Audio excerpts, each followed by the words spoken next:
Episode के start में हमें दिखाया जाता है कि सभी लोग शांति से बैठकर खाना खा रहे होते हैं। तब लियंग कहता है, आखिर सब लोग इतना शांत क्यों हैं, कोई कुछ बोलता क्यों नहीं।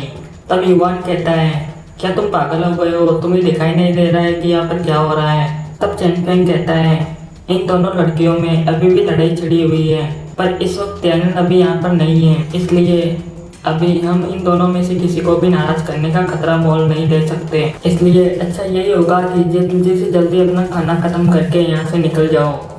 तब वो तीनों अपना खाना खाकर उठते हैं और तब लियंग कहता है, बिनियान मिस चेन, हमने अपना खाना खा लिया, आप अपना खाना एंजॉय करें, हम लोग अपने कमरे में चलते हैं। तब चैंपियन कहता है कि तुमने सही कहा, हम लोग जा रहे हैं। तब यूजिन कहती है, लियंग अब से तुम्हें मिस चेन को सिस्टर इन लॉ कहना चाहिए। तब लियंग चौंकते हुए कहता है कि क्या तुम सीरियस कह रही हो। तब यूजिन कहती है, अब हमारी टीम में और भी ज़्यादा लोग जुड़ चुके हैं, तो अच्छा होगा कि हम लोग कुछ रूल सेट कर लें। हम सभी को त्यानियल और हमारी सिस्टर इन लॉ के रिश्ते के बारे में पता है, पर जो लोग बाहर से आए हैं और अभी अभी हमारे टीम में जुड़े हैं उन लोगों को पता नहीं है। अगर हम मिस चेन को सिस्टर इन लॉ कहेंगे तो उन लोगों को याद आता रहेगा और उन्हें गलतफहमी नहीं होगी। तब सिस्टर लोआ कहती है, मिस चेन ने तो अभी तक हमसे कुछ नहीं कहा, आखिर तुम कौन होती हो हमें बताने वाली कि हमें क्या करना चाहिए और क्या नहीं। आखिर तुम खुद को समझती क्या हो। और जैसा कि तुम कह रही हो कि ये त्यानियल की फियांसे है, पर त्यानियल ने तो कभी ऐसा नहीं कहा। तब मिस चेन कहती है, मैंने तुम लोगों से सच कहा था। ये सब जानते हैं कि कैसे मैं और त्यानियल मिले और एक दूसरे से प्यार करने लगे। ये सभी इस बात के गवाह हैं। अगर तुम्हें मुझ पर विश्वास नहीं है तो तुम जाकर त्यानियल से भी पूछ सकती हो, क्या हुआ, क्या तुम्हें सच जानने से डर लग रहा है। तब सिस्टर लोआ मिस चेन को गुस्से से देखने लगती है। तब जिन्यू कहती है, सिस्टर लोआ चलो अंदर चलते हैं, और ये कहकर वो अंदर चले जाते हैं। तब यूजिन कहती है, बहुत अच्छे जैंग, तुमने तो उसकी बोलती बंद कर दी। तब मिस चेन कहती है, उस जैसी छोटी सी लड़की को हैंडल करना तो मेरे बाएं हाथ का खेल है, पर मुझे नहीं लगता कि उसने अभी हार मानी है, हमें अभी भी सतर्क रहना होगा। तब यूजिन उन तीनों लोगों से कहती है, तुम्हें पता है ना कि अब क्या करना है। तब वो तीनों कहते हैं कि हाँ हाँ हम जानते हैं हमें क्या करना है। तब सीन शिफ्ट होता है और जिन्यू के रूम का सीन दिखाया जाता है, जहाँ सिस्टर लोआ कहती है, भाड़ में जाए वो लोग हमें बहकाने की कोशिश कर रहे हैं, चलो चलकर त्यानियल से पूछते हैं। तब जिन्यू कहती है, क्या पूछना है त्यानियल से कि वो मुझ में से और जंग विज्ञान में से किसको पसंद करता है। क्या हुआ अगर वो सचमुच एंगेज हुए, अगर ये सच हुआ तो मैं उससे फ्यूचर में नजर कैसे मिलाऊंगी। तब सिस्टर लोआ कहती है, ऐसा हो ही नहीं सकता कि त्यानियल एंगेज हो, सब लोग जानते हैं कि उसका तुम पर क्रश था, और वैसे भी उसने तुम्हें और सीटों को बचाने के लिए अपनी जान को कितने खतरे में डाला था। उस विला में तुम्हें बचाने के लिए वो मरने के लिए भी तैयार था। अगर वो तुम्हें पसंद नहीं करता तो ऐसा क्यों करता। तब जिन्यू कहती है, पर उसने कभी भी मुझे अपनी फीलिंग्स के बारे में नहीं बताया, और मैंने भी उसे कभी नहीं पता चलने दिया कि मैं उसे पसंद करती हूँ। तब सिस्टर लोआ कहती है, पर तुम करती हो, तुमने कहा था कि तुम उसे तब से पसंद करती हो जब से उसने तुम्हें और तुम्हारे क्लासमेट्स को लिन्मू से बचाया लाइब्रेरी में, और तुम तब उसे प्यार करने लगी जब वो ज़ॉम्बी से लड़ने के लिए पीछे रह गया और हम सभी को बचने के लिए बाहर छोड़ दिया था। पर सीटोंग ने अपना लव उसके प्रति पहले कन्फेस किया था, इसलिए पर अब सीटोंग जा चुकी है, तुम दोनों फाइनली अब साथ हो सकते हो। तब जिन्यू कहती है, पर सीटोंग अभी भी तो नहीं, त्यानियल अभी बहुत परेशान है, इस वक्त मैं अपना कन्फेशन नहीं कर सकती। तब सिस्टर लोआ कहती है, तुम्हें सीटों की फिक्र है पर जैन विज्ञान को नहीं। इस तबाही के समय हम कभी भी मर सकते हैं। इस बार तुम लोग बहुत मुश्किल से मिले हो, तुम इस मौके को अपने हाथ से नहीं जाने दे सकती, तुम उसे दोबारा नहीं खो सकती। तब जिन्यू को सोचती है और कहती है, अच्छा ठीक है, मैं वैसा ही करूँगी जैसा तुम कह रही हो, और आज रात मैं उससे अपना लव कन्फेस करूँगी। पर उसने 2 दिन से अपने आप को रूम के अंदर बंद कर रखा है, क्या हुआ अगर वो बाहर ही नहीं आया। तब सिस्टर लोआ कहती है, भले ही वो खाना खाने के लिए बाहर नहीं आया, पर वो टॉयलेट यूज़ करने के लिए तो बाहर आएगा। मैंने तुम्हारे लिए सारी तैयारी कर ली है, वैसा ही करना जैसे उस रोमांटिक ड्रामा में दिखाया गया था, समझ गई। जैसे त्यानियल बाहर आए तुम गिरने का नाटक करना, और तब त्यानियल तुम्हें गिरने से बचा लेगा। तब जिन्यू कहती है, अच्छा ठीक है, जैसा उस ड्रामे में दिखाया गया था मैं गिरने का नाटक करूँगी। तब वो खुद से कहती है चिंता मत करो, तुम ये कर सकती हो।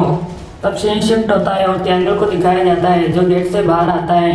तब जिन्यू कहती है वो बाहर आ गया और जल्दी जल्दी में तियान्यू की तरफ भागने लगती है, जिससे कि सचमुच उसका टखना मुड़ जाता है और वो नीचे गिर जाती है, पर तियान्यू उसे नहीं बचा पाता।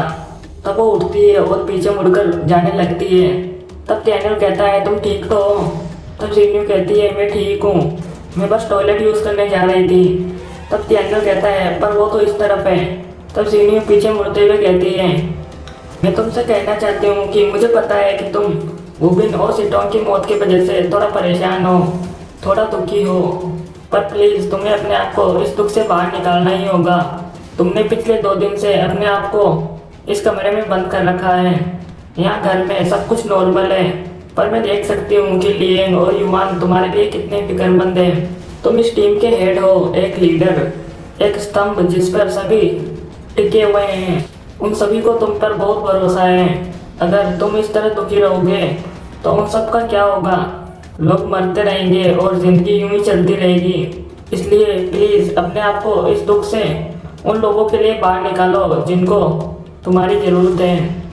तब तियान्यू कहता है एक लीडर।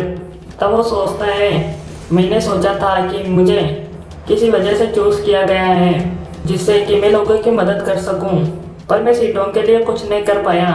तब वो कहता है मैंने तुम लोगों को बहुत मेहनत के बाद उस विला से बाहर निकाला था, पर कोई फर्क नहीं पड़ता। चाहे मैं कितनी भी कोशिश करूं, मेरे दोस्त फिर भी मारे गए। वुबिन, सिटोंग और चेंगियाओ एक एक करके मेरे वो सारे दोस्त जो मुझे लाइफ में सबसे ज़्यादा प्यारे थे, सभी लोग मुझे छोड़ के चले गए और मैं उनके लिए कुछ नहीं कर पाया। मुझे लगा था कि मैं उन्हें बचा सकता हूँ, पर मुझे पता चला कि मैं किसी को भी नहीं बचा सकता। तब जिन्यू कहती है पर तुमने मुझे बचाया और सिस्टर रोवा को बचाया और उन सभी स्टूडेंट को बचाया जो कि लाइब्रेरी में थे।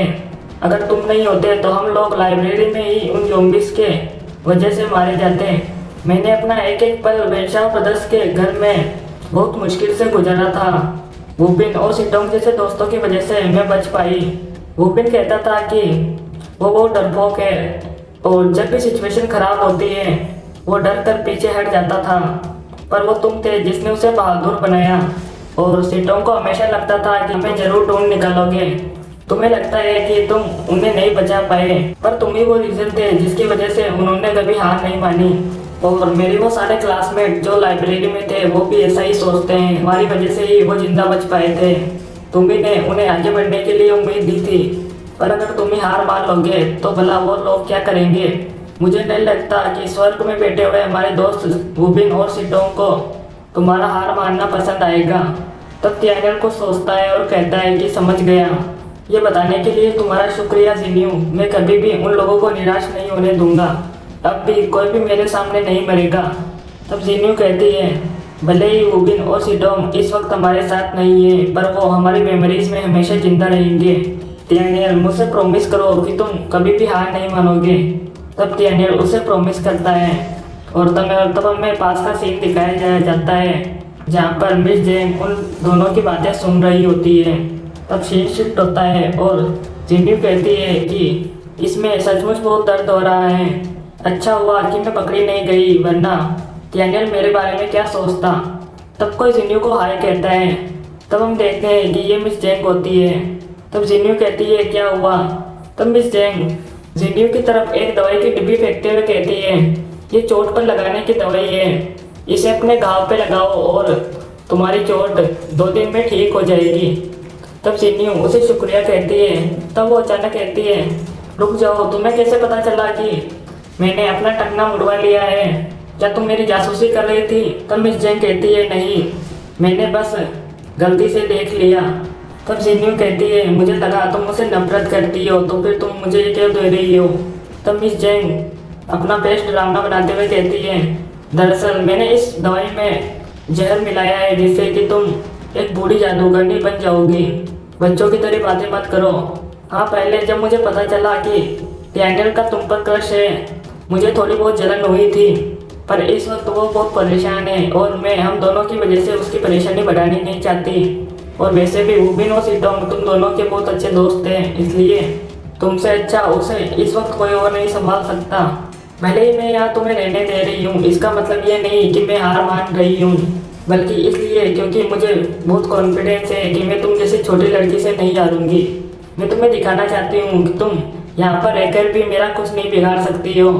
तब वो गुड नाइट कहकर वहाँ से जाने लगती है। तब रिन्यू कहती है कि क्या छोटी लड़की, आखिर तुमने खुद को समझ के क्या रखा है। बुढ़िया कहेगी मैं बहुत जल्द तुम्हें सबक सिखाऊंगी।